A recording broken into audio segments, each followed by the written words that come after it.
کیا آپ نے کبھی سنا ہے کہ ہماری زندگی کا مقصد اللہ تعالیٰ کی رضا حاصل کرنا ہے؟ اب یہ جملہ تو بہت کیچی ہے اور شاید آپ نے بہت زیادہ سنا ہوگا، لیکن یہ سوچنا چاہیے کہ اس جملے کا مطلب کیا ہے اور کیا کیا چیزیں اس کے کانسیکوینسز کے طور پر لازم آتی ہیں۔ چلے ایک چھوٹا سا میں آپ کو لٹمس ٹیسٹ دے دیتا ہوں۔ جس چیز کو بھی آپ اپنا پرپز آف لائف قرار دیتے ہیں، جب اس چیز میں اضافہ ہوتا ہے یا پھر اس چیز میں کمی ہوتی ہے، اس کے اوپر آپ کا کیا ری ایکشن ہوتا ہے؟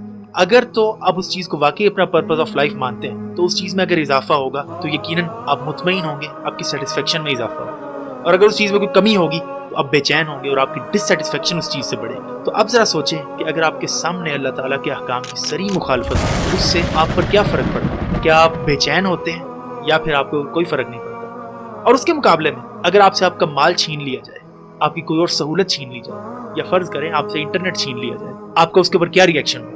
کیا آپ کی بے چینی کا لیول وہی ہوگا، اس سے زیادہ ہوگا یا اس سے کم ہوگا؟ تو اس چیز پر پھر سوچنا چاہیے کہ حقیقی پرپز آف لائف ہم کس چیز کو بنا کر بیٹھے ہیں۔ زبان سے تو ہم کہہ رہے ہیں ہماری زندگی کا مقصد اللہ تعالیٰ کی رضا ہے، لیکن جس طرح سے قرآن میں ارشاد ہے وَالَّذِينَ آمَنُوا أَشَدُّ حُبًّا لِلَّهِ، جو ایمان والے ہیں وہ اللہ تعالیٰ کی محبت میں بہت شدید ہیں۔ تو کیا محبت کی یہ شدت اور ایمان کی یہ غیرت نظر آتی ہے کہ جب ہم زندگی کا مقصد اللہ تعالیٰ کی رضا کے حصول کو کہتے ہیں؟ تو یہ ہمیں سوچنا چاہیے کہ کیا زندگی کا مقصد واقعی یہ ہے یا پھر کچھ اور۔